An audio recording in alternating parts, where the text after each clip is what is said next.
इसके बाद इसमें एक और जो इम्पोर्टेंट स्ट्रक्चर हमें डिस्कस करनी होती है वो होती है बोरेक्स की स्ट्रक्चर। ठीक है, बोरेक्स की स्ट्रक्चर, बोरेक्स का जनरल फार्मूला आप लोगों को पता है, Na2B4O7.10H2 आप लोगों को लिखा हुआ मिलता है।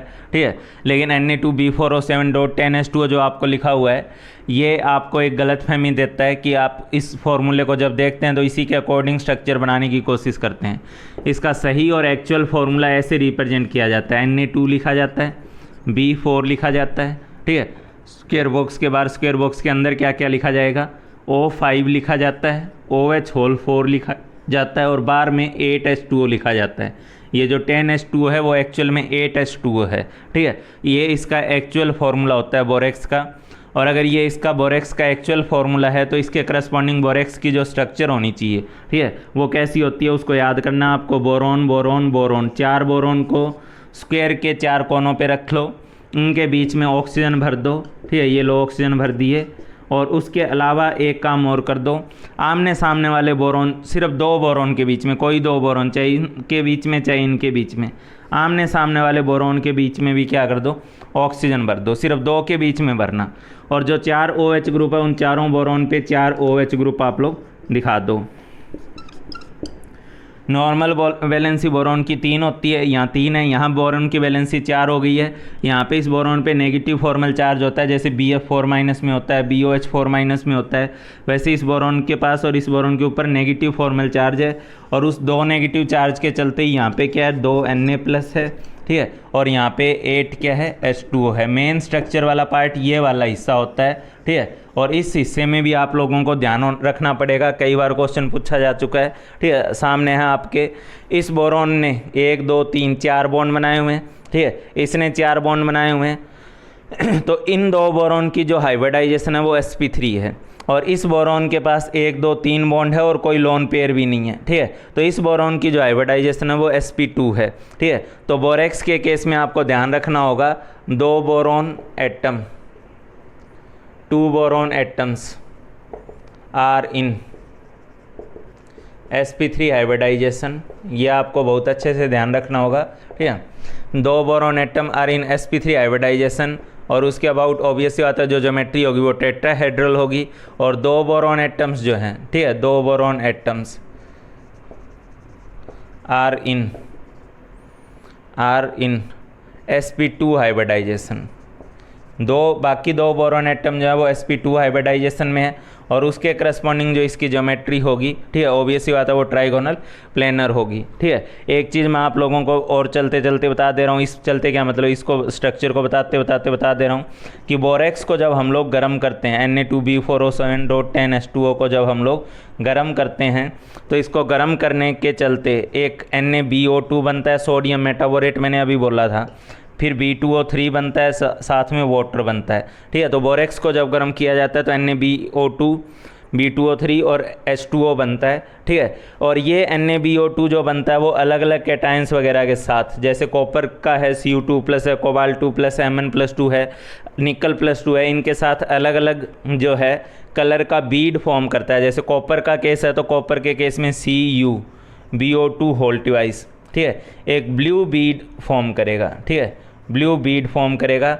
ये बोरेक्स जो है ये बहुत क्वालिटेटिव इनऑर्गेनिक केमिस्ट्री में इसका बहुत बड़ा यूज़ है। ठीक है, किस चीज़ में यूज़ है, used in borax bead test. ठीक है, बोरेक्स बीड टेस्ट में इस बोरेक्स को यूज़ किया जाता है। इसका पर्पज़ क्या होता है कि बोरेक्स को जब गर्म करते हो तो NaBO2 बनता है। आपसे ये क्वेश्चन भी 1-2 एग्जाम में पूछा गया कि कौन सा कंपोनेंट जो है वो बीड बनाता है, तो NaBO2 बनता है, B2O3 बनता है। और ये जो NaBO2 है वो अलग अलग कैटायंस के साथ अलग अलग कलर का बीड बनाता है, जैसे Cu2 के साथ Cu2+ के साथ CuBO2 का होल ट्वाइस करके इसने ब्लू बीड फॉर्म किया। वैसे ही अलग अलग कैटायन के साथ अलग अलग कलर का बीड बनाएगा और उस कलर के बेसिस पे हम कैटायन को आइडेंटिफाई करने की कोशिश करते हैं। तो ये बोरेक्स की एक्चुअल स्ट्रक्चर है और इसके बारे में मैंने बता ही दिया कि ये जो है 2 वीक, इसमें 2 बोरोन sp3 हाइब्रिडाइजेशन में और 2 बोरोन जो है वो sp2 हाइब्रिडाइजेशन में। एक बात और बता दूं, ठीक है, it's solution will be alkaline. क्यों एल्केलाइन होगा, ड्यू टू एनायनिक हाइड्रोलिसिस।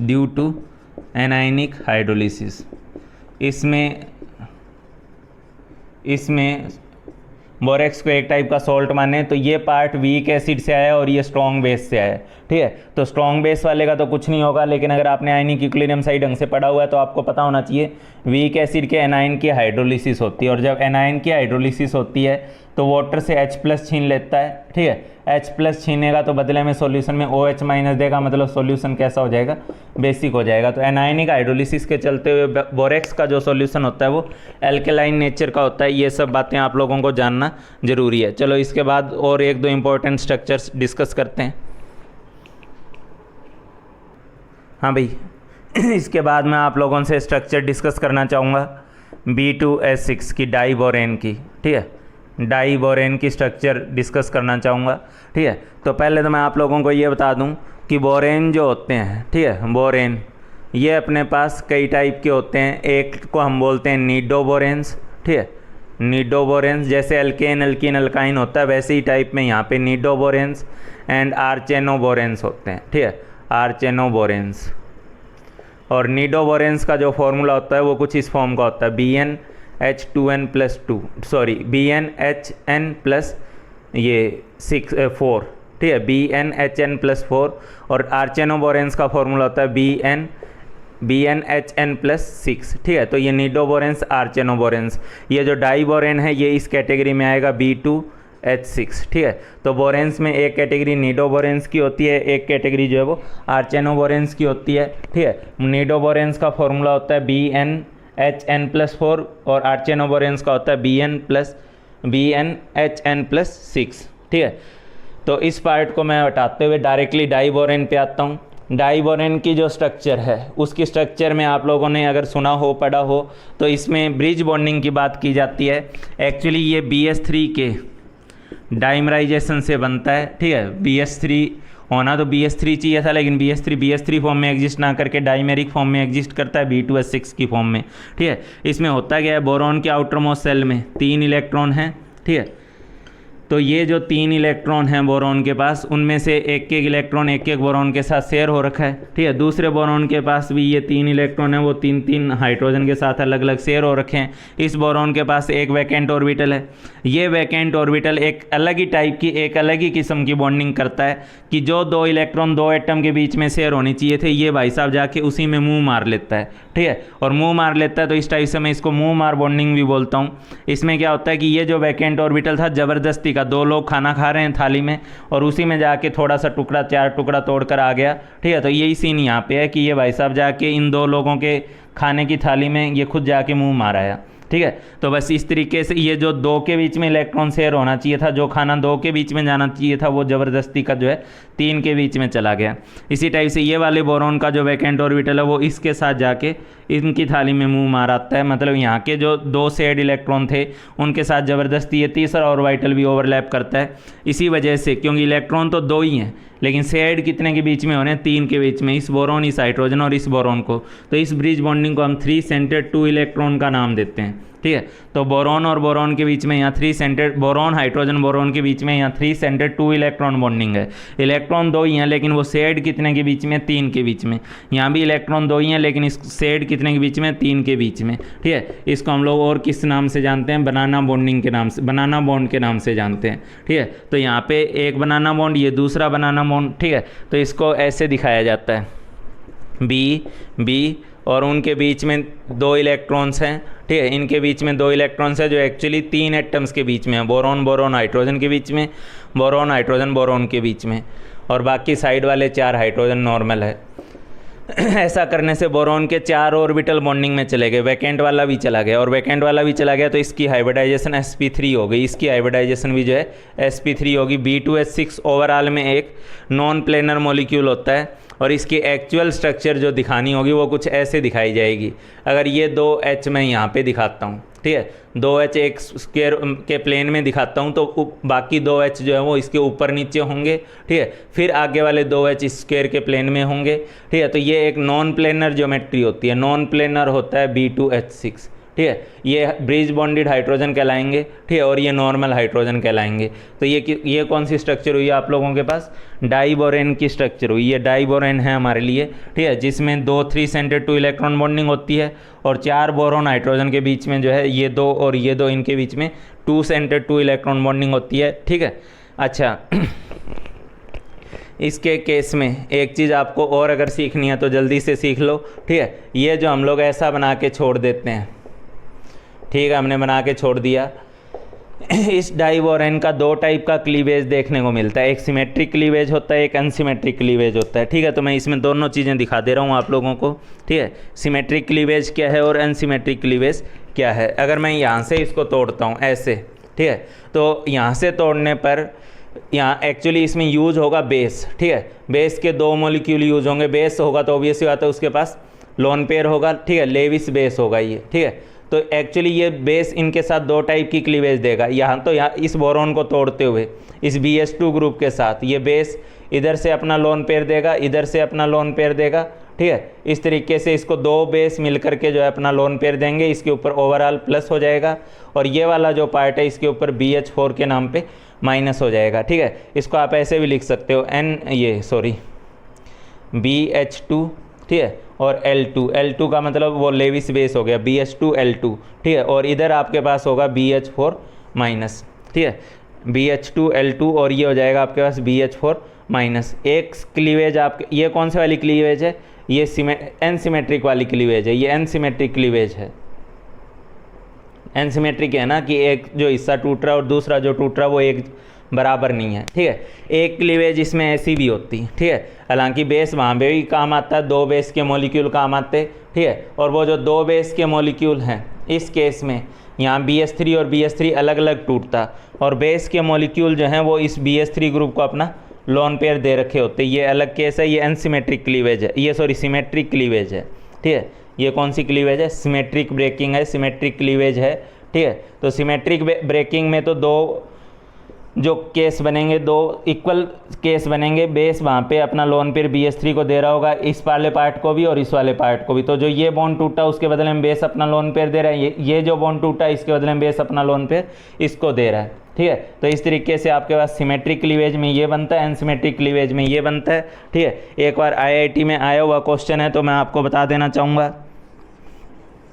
अगर आपके पास अमोनिया है, आपके पास प्राइमरी अमाइन है, ठीक है, मान लो मिथाइल अमाइन है, ठीक है, आपके पास सेकेंडरी अमाइन है, तो इस अप टू सेकेंडरी अमाइन, ठीक है, अप टू सेकेंडरी अमाइन तो ये एनसिमेट्रिक क्लीवेज देता है, ऊपर वाली क्लीवेज देता है, ठीक है, एनसिमेट्रिक क्लीवेज देता है, ऊपर वाली क्लीवेज देता है। मतलब B2S6 प्लस अमोनिया अगर मैं लूँगा, ठीक है, तो ये वैसे तो कई लोग इसको ऐसे लिख देते हैं B2S6.2NH3, ठीक है, लेकिन इस फॉर्मूले को देखो यार, कई चीज़ों को हम एक तो ऊपरी तौर पे लिखते हैं, एक उसको प्रॉपर रिप्रेजेंटेशन के साथ लिखते हैं। तो एक्चुअली B2S6.2NH3 का एक्चुअल फार्मूला होता है BH2NH3 का होल डिवाइस, ठीक है, इसके ऊपर प्लस और दूसरी तरफ BH4 पे माइनस, ठीक है। ये जो फार्मूला मैंने बताया BH2L2 BH4 माइनस, ये एनसिमेट्रिक क्लीवेज वाला फार्मूला होगा। तो ये जो है ये एनसिमेट्रिक क्लीवेज देते हैं, ठीक है, ये एनसिमेट्रिक दे देंगे। लेकिन अगर ये टर्सरी अमाइन हो जाएगा, टर्सरी अमाइन R3N, ठीक है, यानी CH3 होल थ्राइस N अगर हो जाएगा तो उस कंडीशन में सिमेट्रिक क्लीवेज होगी। क्यों होगी? क्योंकि ये इतना बल्कि ग्रुप है कि एक बोरॉन के अबाउट इतने 2 बड़े बड़े बल्कि ग्रुप आ ही नहीं पाएंगे। बोरॉन तो बेचारा छोटा सा है, उसके अबाउट इतने बड़े बड़े 2 बल्कि ग्रुप नहीं आ पाएंगे। इस वजह से उस केस में सिमेट्रिक क्लीवेज होगी, ठीक है, और सिमेट्रिक क्लीवेज होगी तो ये वाला केस बनेगा, ये नीचे वाला केस, ठीक है, और अनसिमेट्रिक क्लीवेज में ये ऊपर वाला केस बनेगा।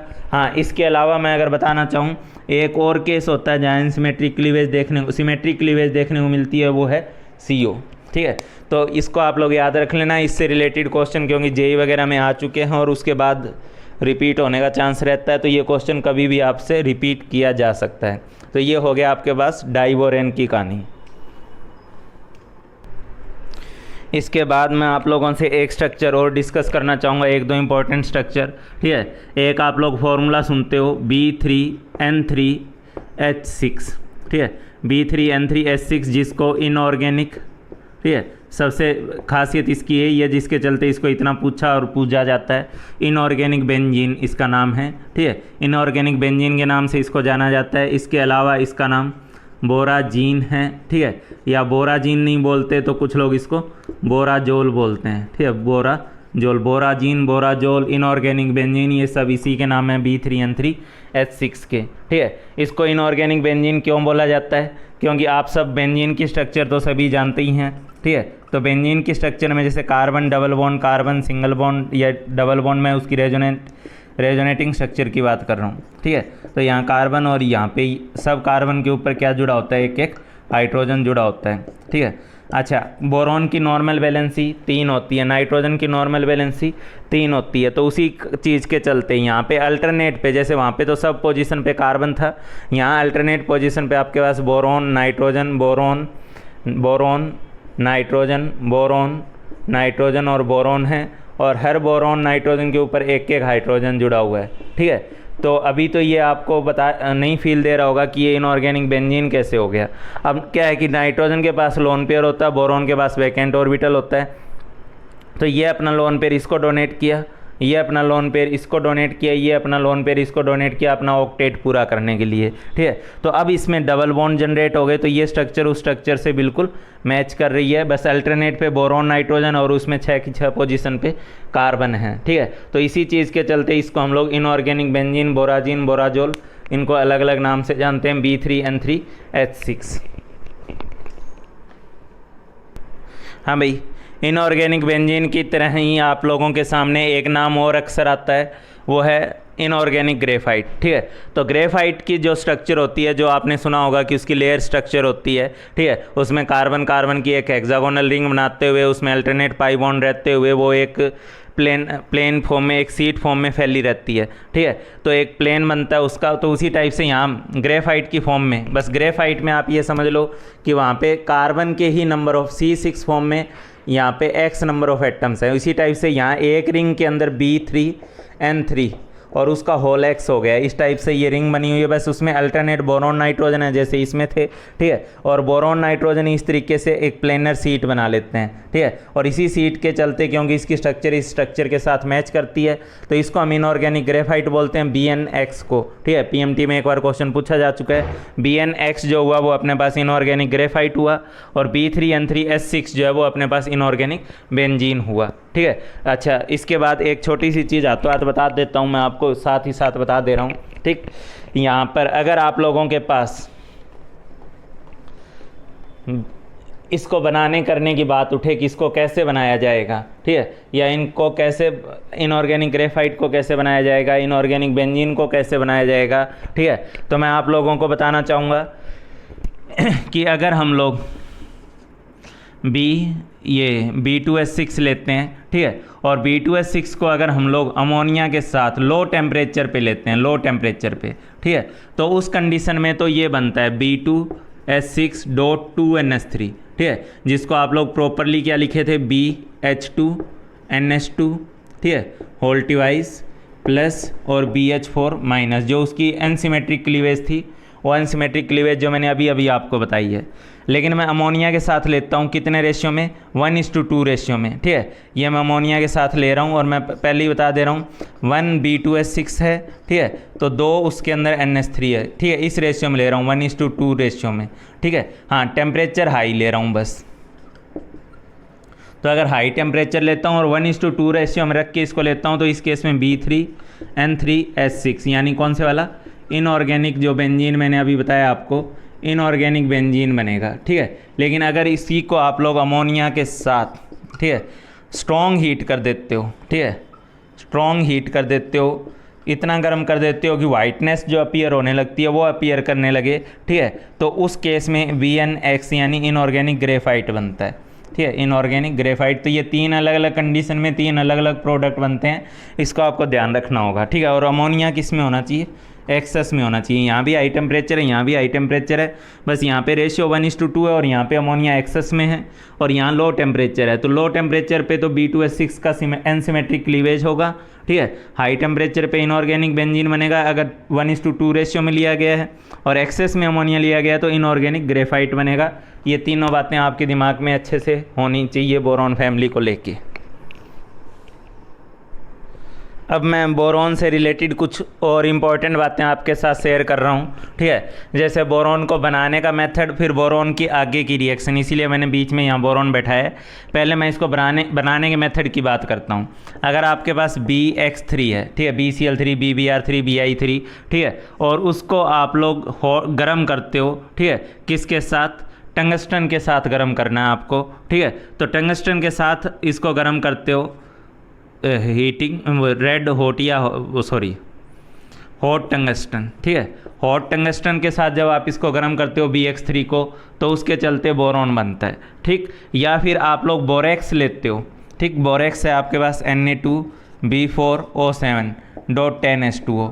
पहली बात, इसमें अगर आप HCl मिलाते हो, बोरेक्स से शुरू करते हुए कैसे बनाना है उसकी बात कर रहा हूँ। तो Na2B4O7.10H2O, अगर इसमें आप HCl मिलाते हो तो पहले आपके पास H3BO3 बनता है। H3BO3 को अगर आप एक स्ट्रॉन्गली गर्म कर देते हो, स्ट्रॉन्गली, ठीक है, तो आपके पास B2O3 बनता है। और इस B2O3 को मैग्नीशियम, पोटेशियम वगैरह जैसी रिएक्टिव मेटल्स के साथ ट्रीट करते हो, तो B2O3 को मैग्नीशियम के साथ गर्म करोगे तो आपके पास जो है बोरॉन बनकर आएगा, ठीक है। एक डायरेक्टली होता है Bi3, ठीक है। Bi3 को आप लोग अगर इसके साथ डायरेक्टली गर्म करते हो, हीट करते हो, तो Bi3 अपने आप टूटकर बोरॉन प्लस आयोडीन में टूट जाता है, ठीक है। ये इक्विवेलेंट टू, या इस मेथड को आप लोग वॉन आर्कल, जो एक मेटलर्जी में भी यूज होता है प्रोसेस, वॉन आर्कल मेथड से रिलेट करते हो। इसको भी वॉन आर्कल मेथड ही बोलते हो आप लोग, बोरॉन बनाने का। Bi3 को आप लोग जब गर्म करते हो, ठीक है। अच्छा, इसकी रिएक्शंस की बात करें हम लोग, ठीक है, तो रिएक्शन की बात करें तो एयर में और O2 में, ठीक है। एयर या O2 के साथ तो ये सीधा सीधा B2O3 देता है, ठीक है। वाटर के साथ गर्म करने पे, ठीक है, हीट करना है हमें वाटर के साथ, तो वाटर के साथ अगर बोरॉन को गर्म करोगे तो आप लोगों को H3BO3, ठीक है, प्लस ये H2 गैस बनेगी, ठीक है। H3BO3 बनेगा प्लस जो है अपने पास H2 गैस बनेगा, ठीक है। उसके अलावा मैं अगर आप लोगों के साथ डिस्कस करूँ NaOH के साथ, अगर मैं इसको स्ट्रॉन्गली हीट करता हूँ NaOH के साथ, तो मेरे पास Na3BO3 बनेगा, ठीक है। Na3BO3 बनेगा और हाइड्रोजन गैस लिबरेट होगी, ठीक। अगर मैं इसको कंसनट्रेटेड HNO3 के साथ ट्रीट करता हूँ, तो कंसनट्रेटेड HNO3 के साथ ट्रीट करने पर ये मेरे को ये H3BO3 ही देगा प्लस NO2 देगा, H3BO3 देगा प्लस जो है NO2 देगा, ठीक है। या फिर इसको मैं ट्रीट करता हूँ कैल्शियम या मैग्नीशियम वगैरह के साथ, तो कैल्शियम मैग्नीशियम के साथ ये कार्बाइड, ये बोराइड देगा, बोराइड CA3B2, ठीक है, या Mg3B2, ठीक है, बोराइड देगा इस तरीके से, ठीक है। तो ये इस तरीके की जो रिएक्शंस हैं आप लोग इनको नोट करो, मैं कुछ और रिएक्शंस आपको बताता हूँ। इसी में मैं 2 रिएक्शंस और ऐड करना चाहूँगा। हाँ, पहले तो एक बात आप लोग ध्यान दो, यहाँ H2 एंड हॉट टंगस्टन होगा, ठीक है। और एक छोटी सी गड़बड़ यहाँ हुई है, वाटर के साथ जो आप लोग गर्म करते हो तो उसमें B2O3 प्लस H2 बनेगा, ठीक है, B2O3 प्लस H2 बनेगा। इसी टाइप में मैं यहाँ एक SiO2 और ऐड कर रहा हूँ, तो बोरॉन प्लस SiO2 की जो रिएक्शन होगी तो उसमें B2O3 बन जाएगा और साथ में सिलिकॉन बन जाएगा आपके पास, ठीक है। और इसी रिएक्शन में मैं एक चीज़ और ऐड कर रहा हूँ, N2 के साथ गर्म करना है अपने को, ठीक है। N2 के साथ अगर बोरॉन को डायरेक्टली गर्म करते हो लेकिन बहुत स्ट्रॉन्गली गर्म करना पड़ेगा, तो उस कंडीशन में आपके पास BNX, वही इनऑर्गेनिक ग्रेफाइट जो अभी हम लोगों ने पढ़ा था वो बनेगा, ठीक है। तो बोरॉन बनाना है तब तो आप BX3 को ये हॉट टंगस्टन और H2 के साथ गर्म करो, या बोरेक्स से पहले H3BO3 बना लो, उसके लिए आपको कुछ नहीं HCl उसमें मिलाना है, ठीक है। और जो H3BO3 बने उसको बहुत स्ट्रॉन्गली हीट करो तो B2O3 बनेगा, और उस B2O3 को मैग्नीशियम पोटेशियम के साथ ट्रीट करोगे तो बोरॉन बनेगा। अगर Bi3 है तो आप डायरेक्टली हीट करते हुए जो है बोरॉन बना सकते हो, ठीक है। ये H3BO3 के बारे में एक बात अगर मैं बताऊँ तो कई जगह आपको बुक वगैरह मिल जाता है। H3BO3 को अगर आप 100 डिग्री सेल्सियस पे गर्म करते हो तो मेटाबोरेट मिलता है। इसको आप लोग अगर 160 डिग्री तक गर्म करते हो तो आपके पास H2B4O7 जो बोरेक्स के इक्विवेलेंट होगा ये बनता है H2B4O7। हाँ, इसको स्ट्रॉन्गली गर्म करते हो, बहुत ज़्यादा गर्म कर देते हो, तब आपके पास B2O3 बनता है। तो हम वही कह रहे हैं कि हम लोग H3BO3 को क्या कर रहे हैं, स्ट्रॉन्गली गर्म कर रहे हैं, तो B2O3 बनेगा और मैग्नीशियम के साथ वो बोरॉन देगा। एयर के साथ बोरॉन B2O3 में चला जाएगा, H2O के साथ जो है ये B2O3 में जाएगा और H2 देगा। ठीक है, NaOH के साथ ये NH3BO3 प्लस हाइड्रोजन देगा, SiO2 के साथ ये B2O3 प्लस सिलिकॉन देगा। ठीक है, कंसनट्रेटेड HNO3 के साथ ये H3BO3 प्लस NO2 देगा। कैल्शियम मैग्नीशियम के साथ बोरॉन जो है वो नेगेटिव ऑक्सीडेशन स्टेट में जाएगा, Ca3B2 बोराइड देगा। ठीक है, Mg3B2 देगा। N2 के साथ स्ट्रॉन्गली हीट करते हो तो आपके पास BnX इनऑर्गेनिक ग्रेफाइट मिलेगा। ठीक है, हाँ, अगर आप इसको डायरेक्टली हेलोजन के साथ ट्रीट करते हो, X2 हेलोजन है, हेलोजन के साथ ट्रीट करते हो तो आपके पास BX3 मिलेगा। ठीक है, हेलोजन के साथ अगर आप ट्रीट करोगे तो BX3 मिलेगा। तो ये पहले आप उतार लें। ठीक है, इसके बाद मैं कुछ और रिएक्शंस डिस्कस करता हूँ। हाँ भाई, कुछ रिएक्शन सीक्वेंस मैं आप लोगों के साथ और डिस्कस करना चाह रहा हूँ और टाइम सेविंग के लिए पहले से ही मैंने लिख के रखा हुआ है। एक आपके पास कोलेमिनाइट होता है। कोलेमनाइट का फॉर्मूला होता है Ca2B6O11.5H2O, Ca2B6O11.5H2O। इसका प्रॉपर फॉर्मूला देखा जाए तो Ca2B3O4OH होल थ्राइस और उसका भी होल ट्वाइस, इस बॉक्स में स्क्वायर बॉक्स में रख के उसका होल ट्वाइस .2H2O। ठीक है, रियल फार्मूला ये होता है और ऊपरी फार्मूला जो होता है वो इसका ये होता है, कोलेमनाइट होता है ये।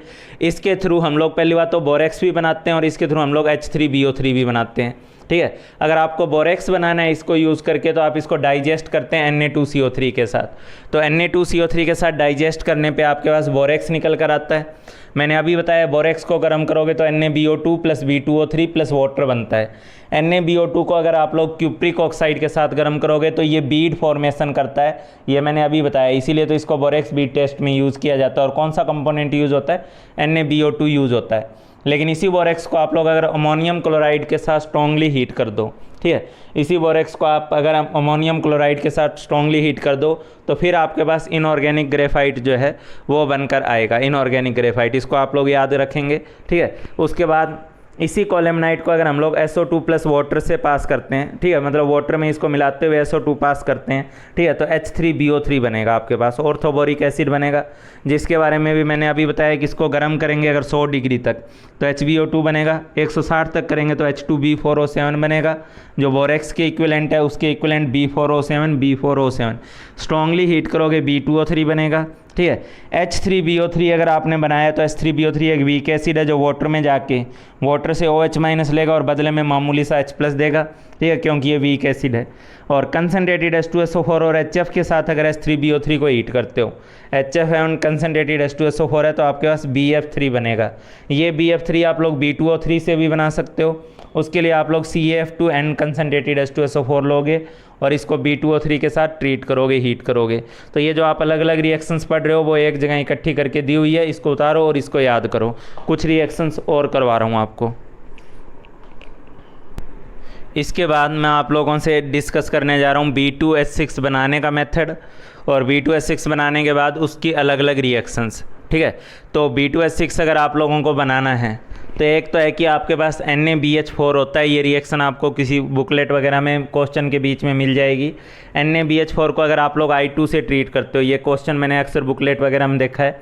NaBH4 प्लस I2 जो है वो आपको B2H6 देता है। ठीक है, अगर आप लोग BF3 वगैरह को, ठीक है, BF3 वगैरह को किसके साथ ट्रीट करते हो, NaH या हाइड्राइड्स के साथ ट्रीट करते हो, तो हाइड्राइड्स के साथ ट्रीट करने में चाहे वो सोडियम हाइड्राइड है, चाहे वो लिथियम एल्यूमिनियम हाइड्राइड है, फ्लोरीन के साथ जुड़ा है तो बोरॉन पे तो पार्शियल प्लस है ही है, इसका हाइड्राइड यानी H माइनस उसके साथ जुड़ेगा, B2H6 बनाएगा। ठीक है, Mg3B2 यहाँ पे B पे माइनस है, यहाँ पे बोराइड है, ठीक है, और मैग्नीशियम प्लस में है, तो इसके साथ H3PO4 एसिड का H प्लस जुड़ेगा, तब भी आपके पास मिक्सचर ऑफ बोरेन्स बनता है जिसमें मेन कंपोनेंट B2H6 होता है।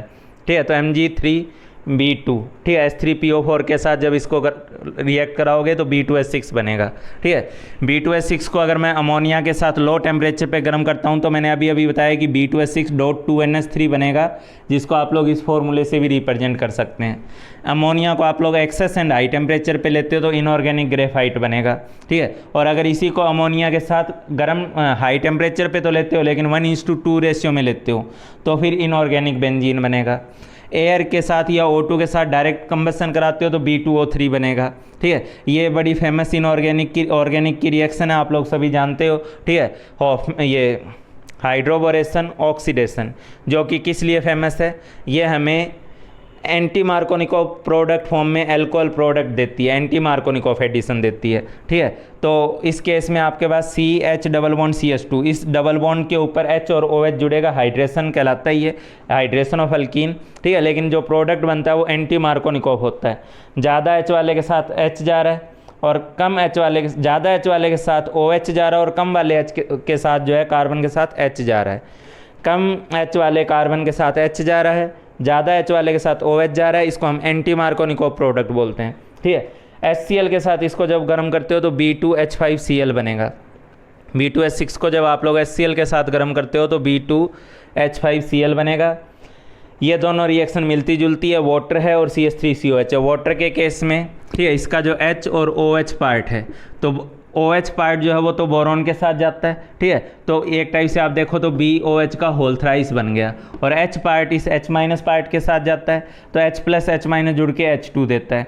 यहाँ पे भी एसिटिक एसिड में CH3CO माइनस पार्ट जो है वो B के साथ जाता है तो CH3 होल थ्राइस C, जैसे यहाँ OH होल थ्राइस है वैसे यहाँ CH3CO का होल थ्राइस है, B के साथ गया और बदले में जो H प्लस है और जो H माइनस है इसका जो H प्लस इसका H प्लस और इसका H माइनस जुड़ के आपको हाइड्रोजन गैस दे देता है, ठीक है। तो ये हो गया आपके पास इनकी इंपॉर्टेंट रिएक्शन डाइवोरेंस की, और डाइवोरेंस बनाना कैसे है वो भी बताया। इसके अलावा इस चैप्टर में 2 रिएक्शंस और पढ़नी होती है, जैसे BCl3 प्लस H2O, इसको आप लोग हाइड्रोलिसिस बोलोगे। BCl3 प्लस H2O में आपके पास वही है, बोरॉन है, क्लोरीन है, क्लोरीन है और क्लोरीन है। तो बोरॉन क्लोरीन क्लोरीन है तो वाटर अपना जो भी है H प्लस OH माइनस, इसको ऐसे ध्यान रखो, इस पे पार्शियल प्लस, इस पे पार्शियल माइनस, इस पे पार्शियल प्लस, इस पे पार्शियल माइनस। तो ये माइनस वाला पार्ट तो बोरॉन के साथ जुड़ता है और प्लस वाला पार्ट जो है वो Cl के साथ जुड़ता है। इस तरीके से इसकी हाइड्रोलिसिस होती है। ये BOH होल थ्राइस बनाता है, ठीक है। BOH होल थ्राइस कह दो या H3BO3 कह दो, प्लस साथ में HCl मॉलिक्यूल बनता है, ठीक है।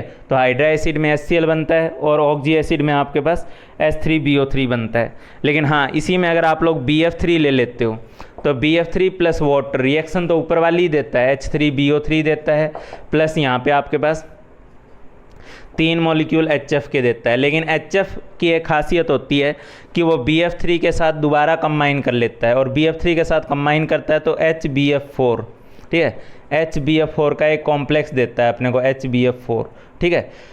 तो HF जो है जो प्रोडक्ट बनता है, HCl ऐसा नहीं कर पाता क्योंकि क्लोरीन का साइज बड़ा है, लेकिन HF ऐसा कर लेता है, ठीक है। ये BF3 के साथ ही रिएक्ट करके HBF4 देता है। और नेट रिएक्शन अगर आप बनाना चाहोगे, क्योंकि ये बना हुआ चीज़ तो कंज्यूम हो गया, तो यहाँ पे 3 HF है तो आप इसको क्या करो 3 से मल्टीप्लाई करते हुए इसके साथ जोड़ो ताकि HF से HF कैंसिल हो जाए। तो आप देखोगे कि आपके पास 4BF3 आ रहा है, ठीक है। क्यों HF से HF कैंसिल कर रहा हूँ, क्योंकि जो HF बन रहा है वो तो रिएक्ट कर जा रहा है तो बच ही नहीं रहा वहाँ पे। तो HF से HF कैंसिल कराने के लिए मैं दोनों को जोड़ रहा हूँ, इसलिए इसको 3 से मल्टीप्लाई कर रहा हूँ। तो 3 कोफिशिएंट यहाँ से, 1 यहाँ से, 4 हो गए, प्लस 3 H2O, ठीक है। और इसके बदले में आपसे बनेगा H3BO3 प्लस, ये तो बनेगा नहीं, आपके पास बनेगा 3HBF4, ठीक है। ये बनकर आएगा आपके पास। तो ये जो रिएक्शन है, इस रिएक्शन के बेसिस पे बोला जाता है कि BF3 की जो हाइड्रोलिसिस होती है वो पार्शियल हाइड्रोलिसिस होती है। HCl की रिलेटिवली ईजियर और अच्छे से हाइड्रोलिसिस होती है और BF3 की जो हाइड्रोलिसिस होती है वो पार्शियल हाइड्रोलिसिस होती है, ठीक है।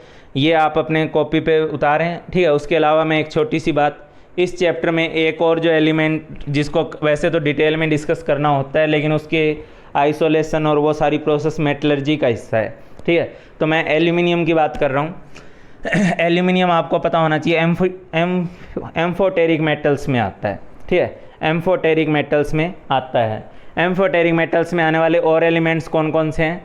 जनाबे, आली, ने, बेकार, ठीक है। जनाबे अली ने बेकार में BE और कार में CR, बेकार गाया Punjabi song. Zinc, aluminium, beryllium, chromium, gallium, lead, tin. ठीक है, ये जो हैं ये एम्फोटेरिक मेटल्स हैं। ठीक है, इसके अलावा थोड़ी बहुत एम्फोटेरिक नेचर आर्सेनिक और एंटीमनी में भी होती है। ठीक है, एंटीमनी आर्सेनिक में भी थोड़ी बहुत एम्फोटेरिक नेचर होती है। ठीक है, तो वो एक अलग बात है। इसको कैसे याद रखोगे? जनाबे अली ने बेकार गाया पंजाबी सॉन्ग। ठीक है, जनाबे अली ने बेकार गाया पंजाबी सॉन्ग। तो एल्यूमिनियम में यही नेचर है। क्यों है? क्योंकि अगर आप इस एल्यूमिनियम में अगर आप लोग HCl लेते हो, ठीक है, तो HCl के साथ भी ये भाई साहब रिएक्ट करेंगे। 2 मॉलिक्यूल 6 के साथ रिएक्ट करके आपको AlCl3 देंगे 2 मॉलिक्यूल, और बदले में देंगे 3H2। और यही चीज़ अगर मैं NaOH ले लूँ एल्यूमिनियम के साथ, तो NaOH के साथ भी ये रिएक्ट करते हैं। NaAlO2 सोडियम एल्यूमिनेट देते हैं और हाइड्रोजन गैस देते हैं। ठीक है, तो एल्यूमिनियम जो है वो HCl से भी रिएक्ट कर रहा है और एल्यूमिनियम जो है वो NaOH से भी रिएक्ट कर रहा है। एल्यूमिनियम HCl से रिएक्ट करके भी H2 देता है, NaOH से रिएक्ट करके भी H2 देता है, लेकिन यहाँ AlCl3 दे रहा है और यहाँ पे जो है NaAlO2 दे रहा है। लेकिन एसिड से भी रिएक्ट कर रहा है और बेस से भी कर रहा है। ये एम्फोटेरिक मेटल हैं, ये सब एम्फोटेरिक मेटल्स हैं। जनाबे अली ने बेकार गाया पंजाबी सॉन्ग। हालांकि क्रोमियम जो है वो केवल +3 फॉर्म में अपने आप को एम्फोटेरिक दिखाता है। बाकी जो lead, tin, zinc, aluminium, beryllium, ये बहुत अच्छे किस्म के एम्फोटेरिक नेचर रखते हैं। ठीक है, आर्सेनिक, एंटीमनी भी जो है वो कुछ हद तक जो है एम्फोटेरिक नेचर रखती हैं। ठीक, तो इस तरीके से मैंने आप लोगों के साथ बोरॉन फैमिली डिस्कस किया। ठीक है, बोरॉन फैमिली के बाद नेक्स्ट क्लास में हम लोग बाकी जो फैमिलीज़ हैं P ब्लॉक की उसको डिस्कस करेंगे। आज के लिए टाटा, बाय बाय।